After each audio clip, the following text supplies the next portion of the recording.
আল্লাহর জন্য, আমার মরণ হবে আল্লাহর জন্য। এই জন্য আমরা যদি আমার জীবনকে কোরআনের রঙে রঞ্জিত করতে চাই, করতে পারি, তাহলে কিয়ামতের ময়দানে আমরা সফল হয়ে যাব। রব্বি কারীম ঘোষণা করেছেন, ওয়া মান ইয়াবতাগি গায়রাল ইসলামি দীনান ফালান ইউকবালা মিনহু ওয়া হুয়া ফিল আখিরাতি মিনাল খাসিরিন।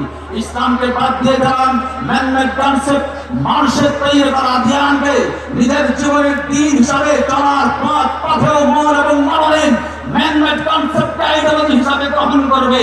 রব্বে কারীম বলছেন, ওয়া হুয়া ফিল আখিরাতি মিনাল খাসিরিন, নিশ্চিত অবশ্যই সে পরকালে ধ্বংস হয়ে যাবে। এই জন্য পরকালীন ধ্বংস থেকে বাঁচার জন্য আমি উদাত্ত আহ্বান জানাতে চাই, বাংলাদেশ তো সেই দেশ যেই দেশের ইউনিভার্সিটির যুবকরা কিভাবে রাত্রির আধারে উঠে রব্বে কারীমের জন্য, কোরআনের জন্য তাদের থাকনোর উপরে প্রাণ করেন। যেই দেশের যুবকরা গুলির সামনে বুক টান করে ৩৬ আগস্টে জীবন দিতে পারে, এই দেশের তাওহীদি জনতাকে কোরআনের আইন থেকে আকিঞ্চিতও সরাতে পারবে না। আমি আহ্বান জানাতে চাই, আসুন কোরআনের জন্য, রাসূলের আদর্শ উসওয়ায়ে হাসানাকে বাংলার এই সুরত ভূখণ্ডে প্রতিষ্ঠিত করার জন্য সর্বরকমের চেষ্টা তদবির ছাত্র জাহাদ পরিচালনা করে আমরা আমাদের এই সুজলা সুফলা বাংলাদেশকে কোরআনের পতাকাই দেখতে চাই, কোরআনের রঙে রঞ্জিত দেখতে চাই। এই আহ্বান রেখে সবার সুস্বাস্থ্য কামনা করে এই মাহফিল সফল হোক।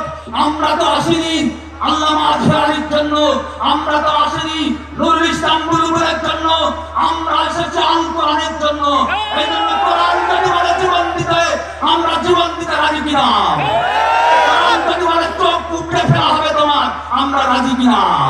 আসুন এই চিন্তা চেতনা লালন করে আগামী দেশ হবে কোরআনের দেশ, আগামী দেশ হবে আল কোরআনের দেশ, আগামী দেশ হবে টুকরানের দেশ।